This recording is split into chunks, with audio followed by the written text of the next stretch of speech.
Ethan chose to sit in the last row of the classroom while waiting for the transfer student. I knew we'd both been reborn. In our previous life, I'd pushed him to study, supported his startup, and helped him become a business prodigy. Yet moments before my death, I discovered he'd resented me all along. If it weren't for you, I could have had a happy life with Lily instead of this empty existence with nothing but money. He'd coldly sworn, vowing to sever ties with me in any future lifetime. This time, I granted his wish, maintaining deliberate distance. I wondered what paths our rewritten lives might take. At my desk by the window, I recited vocabulary. Abandon. Abandon.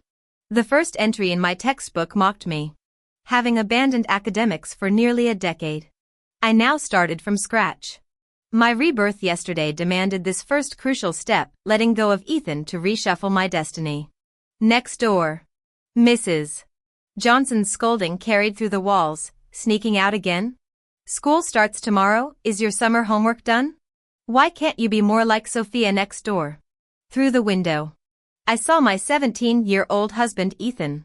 Time hadn't yet etched lines on his face.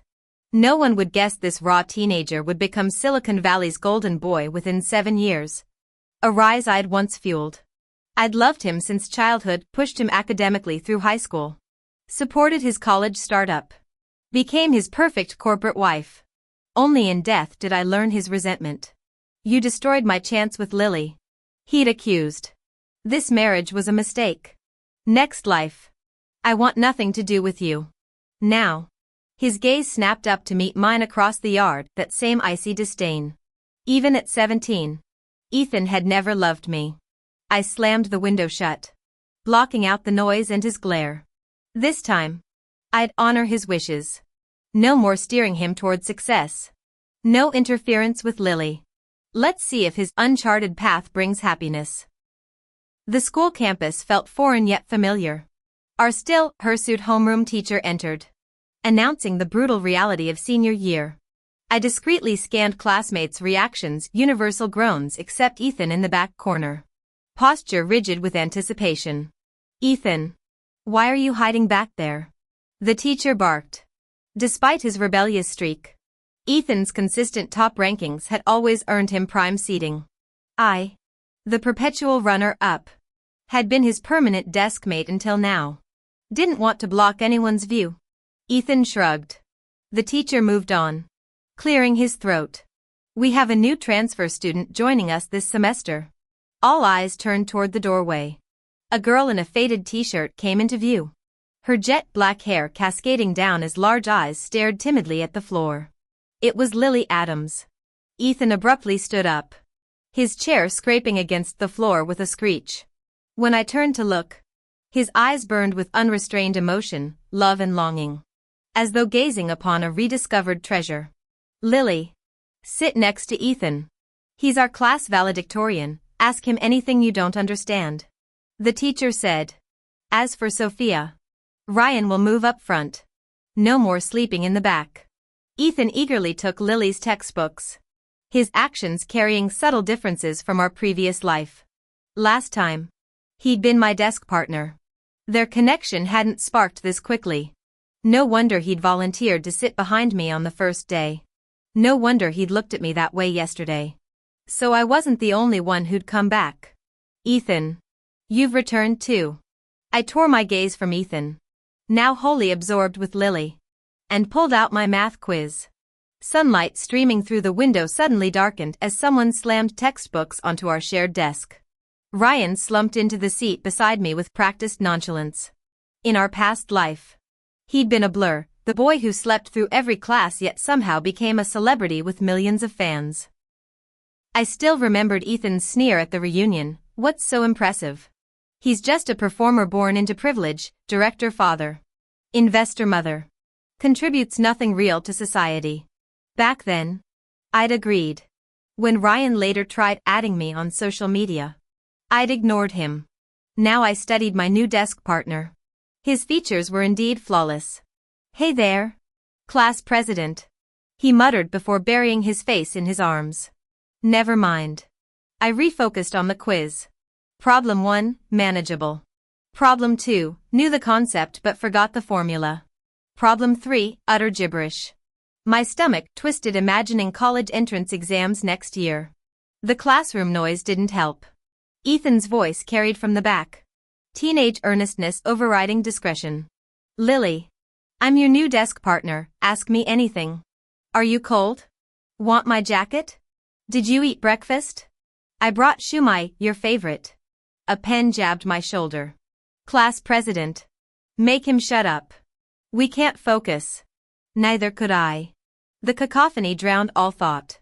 Yet beneath my frustration simmered resolve, this time. Everything would unfold differently. Ethan. If given a second chance, you'd dedicate every moment to Lily.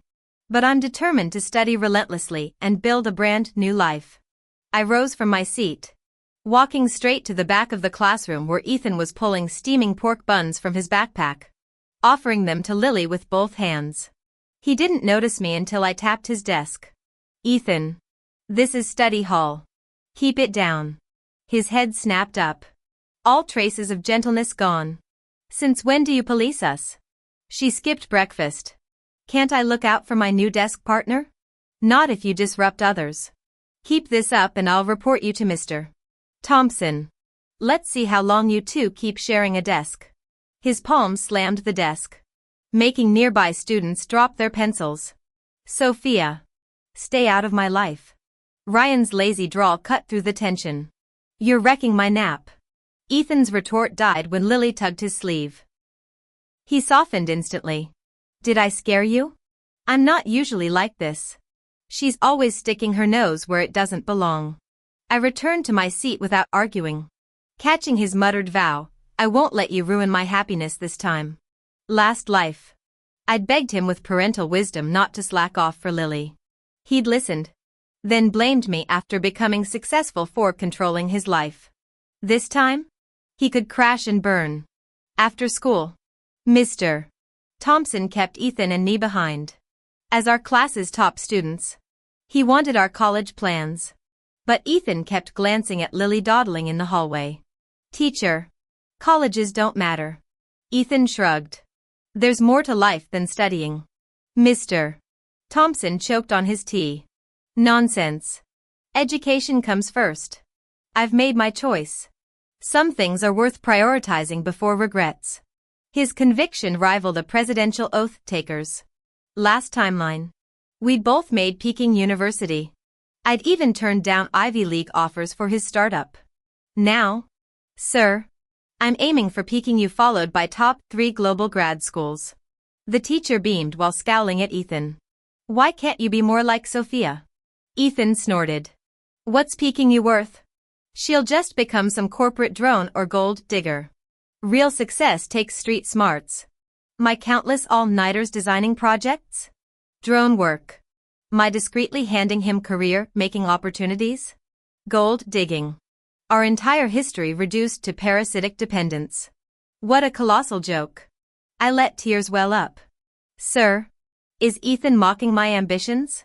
The teacher's scolding lasted till sunset, ending with Ethan sentenced to classroom cleaning duty. Grinning, I grabbed my backpack. The nearly empty campus amplified every sound. From the shadowy soccer field corner came shrill feminine voices piercing the twilight. I leaned in curiously for a closer look. The girls with dyed hair and piercings wore uniforms from Southridge High, Lily's previous school before transferring.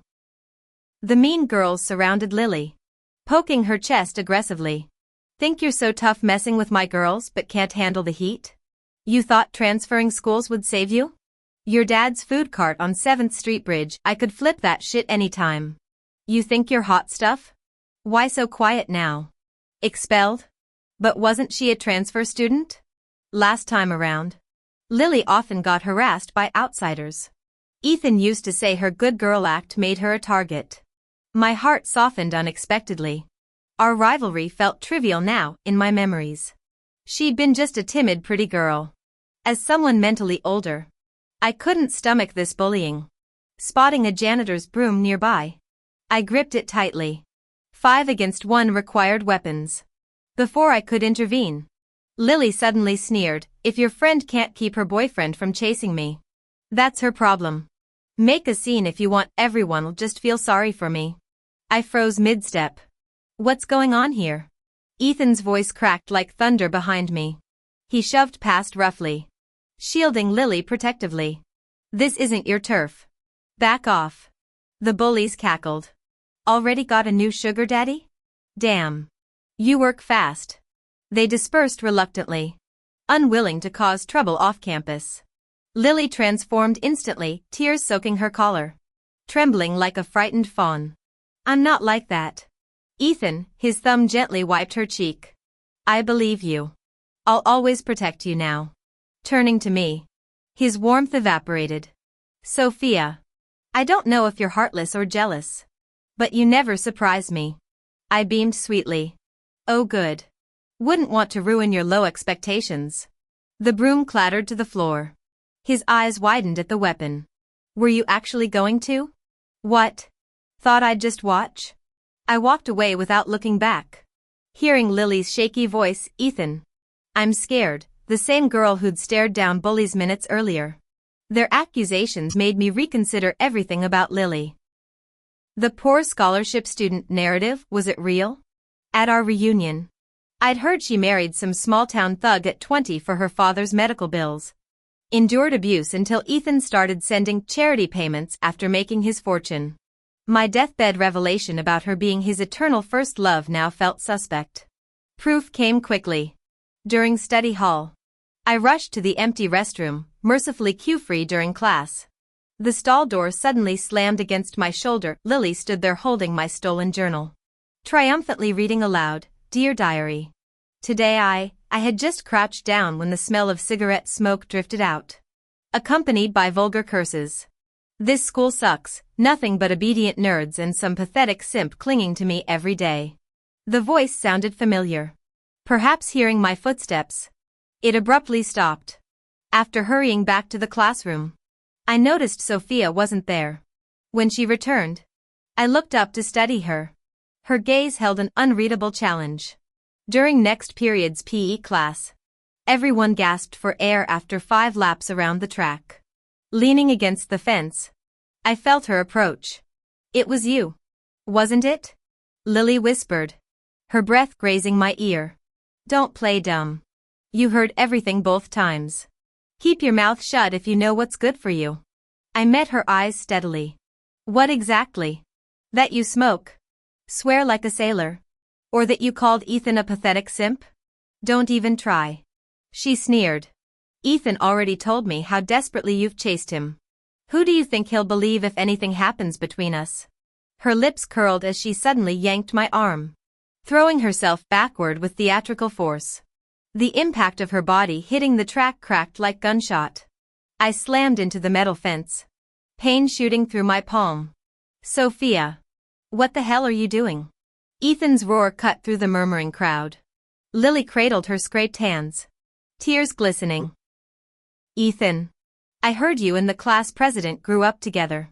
I only asked Sophia when your birthday was, to plan something nice. Her voice broke. She pushed me, but it must have been an accident.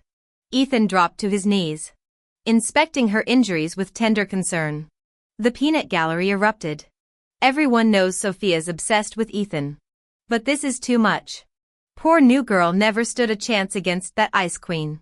17-year-old Lily already mastered the art of weaponized vulnerability.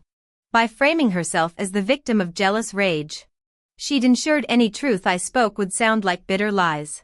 Ethan stormed toward me after tending to her, jabbing his finger inches from my face. I actually thought you were trying to help Lily last time. Should have known better. Take your issues out on me. Not her. The sting in my palm sharpened my clarity. Staring at the boy I'd known since kindergarten, I laughed coldly. Ethan. When did you develop this messiah complex? What makes you think I want you? He froze mid-rant. What, you don't? Before I could retort, low laughter interrupted. Ryan leaned against the fence, sunlight glinting off his smirk. Ethan. Buddy, since when do we force people to admit crushes? That's so 90s rom-com. Ethan's neck flushed crimson. He wheeled on me, desperate to reclaim dominance. Then why hurt Lily? She's practically a scared rabbit, what could she possibly do to you? On cue. Lily's shoulders shook with silent sobs. A masterclass in fragile innocence. Which I witnessed me touching her. I countered. She didn't throw herself on concrete. Ethan advanced until a tanned hand blocked his path. Ryan's broad shoulders eclipsed my view. Even at 6 feet. Ethan had to tilt his head upward. The chemistry between them crackled like live wires, Ethan's entitled rage versus Ryan's amused defiance. Ryan's voice was lazy yet carried undeniable authority. Did you see it? I'm curious, which hand did she use to push? How exactly did she do it? Ethan faltered. Ryan scanned the crowd of classmates gathered around. Any of you actually witness it? The students shook their heads in unison. Then why can't this be a case of the new student simply tripping? The atmosphere turned awkward. With no eyewitnesses beyond Lily's own account. Doubts about the incident's authenticity began surfacing. Sensing control slipping away, Lily tugged at Ethan's sleeve. Could you take me to the infirmary? My hand hurts terribly.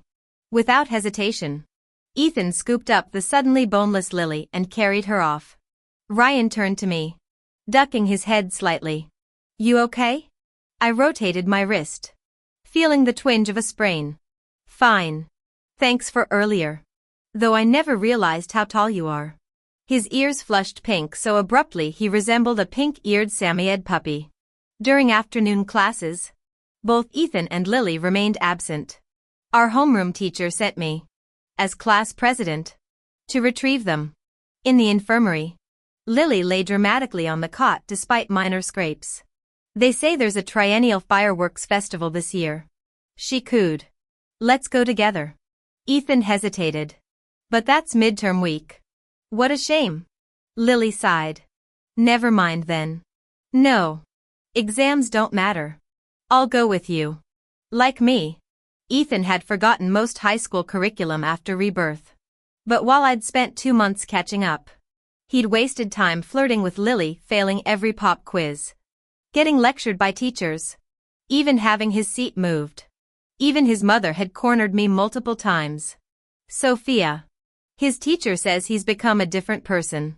You've been close since childhood, please talk sense into him. I politely declined. Mrs. Johnson. Ethan's nearly 18. He can make his own choices. In our previous life, I'd convinced him to prioritize exams over the fireworks. Not this time. Sophia? Come to make things worse? Ethan snapped when I arrived. Homeroom sent me. Your attendance. Your problem. Lily examined her thumbnail-sized scrape. It still hurts too much to hold pens. Ethan. I can't face class yet. I'll stay with you.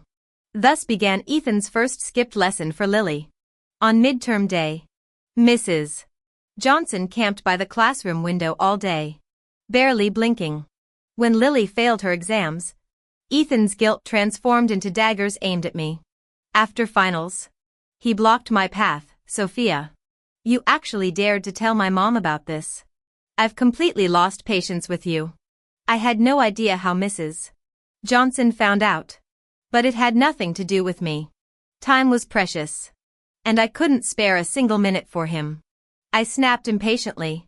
Are you done? Get out of my way, I need to get to the study hall. First you dragged me back from the nurse's office to separate me from Lily's seat. Now you're tattling to my mother? His laugh turned bitter. You think hiding behind my mom will work? Dream on. The more you try to control me, the harder I'll rebel. His defiance escalated. Skipping classes to take her to amusement parks. Ditching school for concerts. Even during lectures. He'd scribble those cringeworthy love letters. Mrs. Johnson's anguished cries became daily background noise. What's happened to you? Since when do you disregard everything I say? Ethan retorted without remorse. Why should I listen? My happiness matters more. Doesn't it? I tuned them out. Focusing on practice problems. With 6 months until college entrance exams, every second counted. After finals, the school granted a rare week-long Lunar New Year break. As I packed my bag, Ryan suddenly tugged my ponytail. Free tomorrow? Our coexistence remained mostly silent, him napping through classes, me buried in textbooks. Occasional pencil borrowings and water bottle passes comprised our entire interaction. After consideration, I answered, "Need to buy study guides." "Oh." He scratched his neck. "Me too. Let's go together." Since when did he crack books? They'd just become pillow stuffing. Reluctantly agreeing, we planned to meet near the bookstore next afternoon. Next day, hyperfocus made me late by an hour.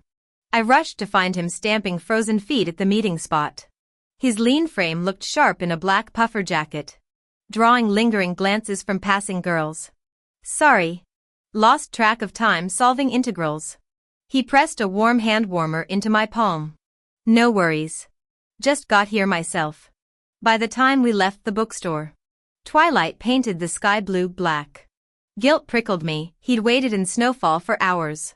Spotting a food street nearby, I offered, "Let me buy you hot cocoa." He agreed readily but snatched the bill when paying. Exiting the cafe, commotion erupted across the street. Some vendor waved a cleaver, bellowing, "Who threw eggs at my food truck? Pay up or else." Beside him stood Lily and Ethan. A neighboring stall owner explained. Some girl chucked the eggs and bolted. Ethan's gaze swept the crowd, landing on me with volcanic rage. He charged. "Was it you? Take it out on me directly." I raised hands to shove him, but Ryan moved faster, yanking Ethan's collar to slam him onto icy pavement. The boy who'd gently opened my drink straw moments earlier now spoke Arctic cold. "We're bystanders. Accuse us again. See what happens."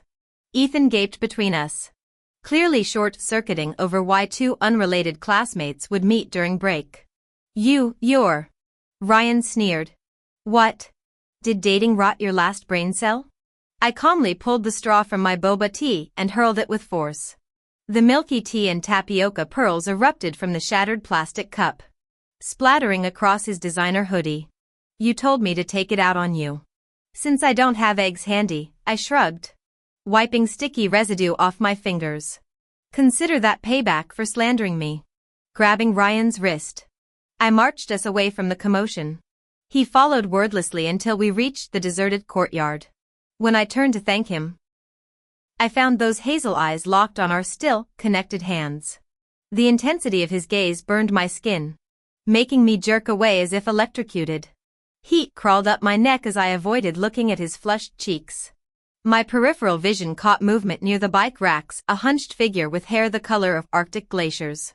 "Head home first," I told Ryan, already walking toward the shadowed alcove.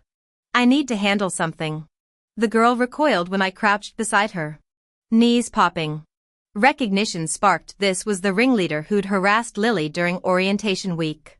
I'd seen her loitering by the football field multiple times since. Her gang of vocational school thugs, always thwarted by Ethan's intervention. Last month's brawl left 3 suspensions and a black eye that made Ethan look like a boxer mid-training. "Was it you?" I kept my voice soft, watching her chipped nail polish dig into denim-clad thighs. "The one who trashed Mr. Chen's food cart?" She flinched like I'd slapped her. "What's it to you? Gonna snitch to Prince Charming?" The bravado cracked on the last word, revealing the tremor beneath. Taking a deep breath of crisp evening air, I chose my words carefully. "I'm her classmate. Can't stand her either. But why target her family?" The floodgates opened. Between sniffles and fidgeting with her icy blue strands, the story spilled out. Childhood friends turned bitter enemies over stolen love letters, false bullying accusations, a spiraling chain reaction that ended with hospital bills and expulsion papers. "He's worse than her." She kicked a pebble violently. Doc Martin's scraping concrete. Last time I confronted her, that bastard father showed up demanding hush money. My parents paid $2,000 just to avoid police reports. Moonlight caught the tears she hastily swiped away. I studied the choker tattoo peeking above her collar, fresh ink still healing. "They're not worth your future," I said gently. "What happens after graduation?" Her shoulders slumped. "Community college maybe.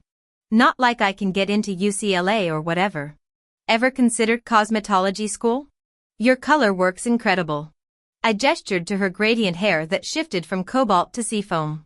Or special effects makeup. I heard the union's hiring apprentices for Warner Brothers Productions. We sat in comfortable silence until the parking lot lights flickered on. She suddenly sprang up. Cheeks flaming. Stop acting all wise. We're the same age. Grandma. The retreating stomp of combat boots echoed through the emptying campus. First semester report cards arrived as cherry blossoms bloomed. My name topped the honor roll while Ethan's plummeted to remedial classes. Rumor had it he'd refused to retake a chemistry test, choosing instead to serenade Lily with a guitar outside her window during finals week. The star quarterback turned lovesick poet didn't seem to mind his tarnished crown, not when his Juliet awaited at every sunset. During the final 100-day sprint towards college entrance exams, Ethan still found time to help Lily's dad watch the market stall. Could there be any greater proof of devotion? Lily had never revealed her true nature around him. Cigarette smell? Blamed on her father. Caught hanging with troublemakers? Claimed they forced her. Flirting with other guys? Insisted it was all one-sided. Ethan believed every word without question. In their previous life, this childhood sweetheart turned first love had reappeared as a young woman forced into marriage to save her critically ill father. How could he bear to doubt her? At the 100-day countdown rally where I gave the student oath as top academic performer, our eyes met across the crowd. Chase the wind and moon without pause. For spring mountains lie beyond barren plains. The confusion in Ethan's gaze cut deep. The once brilliant student who dominated honor rolls now couldn't even clear basic admission scores. He finally remembered the person he used to be.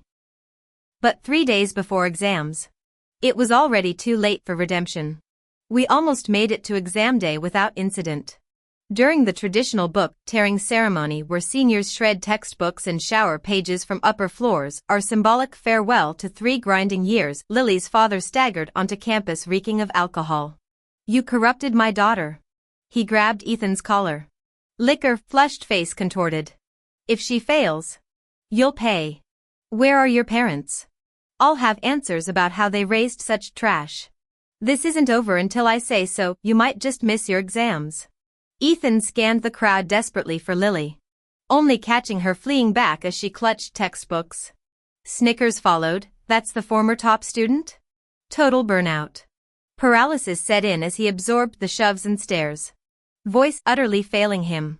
I had to alert school administrators. His mother eventually arrived, paying substantial compensation to secure his exam eligibility. The night before testing, I finally closed my books. Cool evening breezes drifted through my window when I spotted Ethan pacing below, his first initiative to seek me since our rebirth. What do you want? I asked upon descending. Dark circles framed his eyes. I took wrong turns. Would you help me find my way back? Did you forget? I tried before. You resented me for blocking your happiness. He froze. You came back too? Nodding softly, I said, I won't repeat my meddling. You chose this path, face the consequences. Turning to leave, I added over my shoulder, self-improvement and loving Lily weren't mutually exclusive. Even now, opportunities remain. Sophia, he choked out. Don't you hate me? Hate? In early rebirth days. Yes. Wasted years serving someone whose resentment I only discovered on my deathbed. But clinging to bitterness only trapped me in decaying emotions. Ethan. I paused on the stairwell, looking down. You're not worth hating. His body trembled violently as he slumped over. After the college entrance exams, Ryan added me on social media. He invited me to visit a tourist spot in the neighboring state where his father was filming a movie, promising chauffeured transportation. I immediately agreed with the sweltering heat. Private rides sounded perfect. Back in my previous life, I'd been too busy helping Ethan build his startup during college to travel. Even after marriage, Ethan remained emotionally distant, never accompanying me shopping, let alone on vacations. Ryan's father looked every bit the kind-hearted man as he patted my shoulder. Ryan says you've been watching out for him at school. We really appreciate it. I scratched my head in confusion. If anything, Ryan constantly brought me cafeteria meals and water bottles. All I did was occasionally remind him about homework deadlines, hardly what I'd call taking care of someone. Though Ryan's grades only qualified him for state colleges. His father mentioned sending him abroad for performing arts studies, the same path from his past life. When exam results came out, my scores shocked everyone by surpassing even my previous life's performance. Ivy League recruiters practically wore out my doorstep while next door. Ethan stood dejected in his doorway. Even his mother barely spoke to him anymore. My mom whispered he'd scored poorly, likely ending up in community college. The day before leaving for Stanford, Ethan found me. "Sophia," he said, the youthful spark gone from his eyes. "I'm retaking senior year." His voice carried none of that second-chance enthusiasm from when we'd both first regained memories. "That's good. Best of luck." As I turned to leave, I barely caught his mumbled "I'm sorry." College life settled into routine. Ryan kept in touch through midday calls that woke him at 3 a.m. his time. Junior year summer, I encountered Ethan back home attending local community college.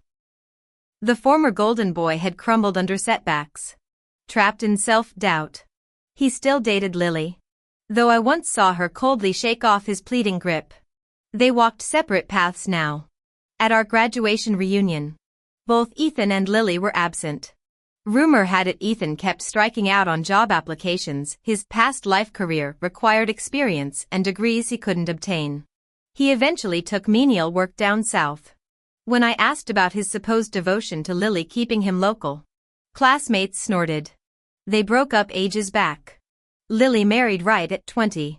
Her husband turned out to be that same local mobster from before. All her tearful stories about forced marriage to pay medical bills?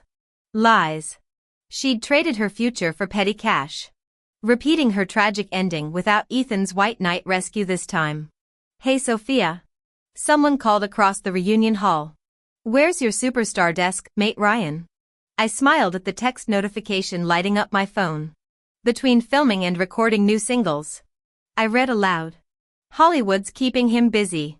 Ryan's debut film had already made waves nationwide. His star rising faster than any of us could have imagined. The talent agency decided to strike while the iron was hot, molding Ryan into a triple threat entertainer for film, TV, and music. By the way, I heard from the stylist assigned to him on set that she knows me. Turns out she's the same girl who once smashed Lily's market stall. Now she's become an up-and-coming stylist running her own popular makeup tutorial account online. Adored by fans. Speaking of Ryan, he just texted me, "My debut single's fresh out of the oven. Consider this your graduation gift." Also, my confession. Clicking the link revealed the song title "That Girl." Is this for me? But I distinctly remember him releasing the same track in our previous life. He'd tried adding me on social media back then too. But I never accepted. Could he have had feelings for me even in our last lifetime? We barely interacted beyond exchanging a handful of words. My trembling fingers dialed his number. He answered immediately. Didn't have to call so fast. I haven't even figured out how to properly confess yet. "Ryan." I steadied my breath. "When did you start liking me?"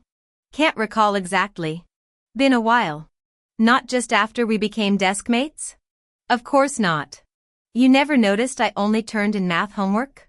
"Because you were the math class representative," my vision blurred. All those years of unrequited longing. Yet there'd been someone quietly watching me from the shadows. Choked up. I heard his uneven breathing through the receiver. I desperately needed to see him now. "Are you done with work?" "Finished rushing through filming and recording this track. But still missed the class reunion." "Where are you right now?" Done interrogating me?" His evasive response probably stemmed from exhaustion after back-to-back projects and my rapid-fire questions. "Done." "Then get downstairs already. Bring me some water, I'm parched from sprinting here." Throwing open the window, Ryan stood below, craning his neck and waving energetically.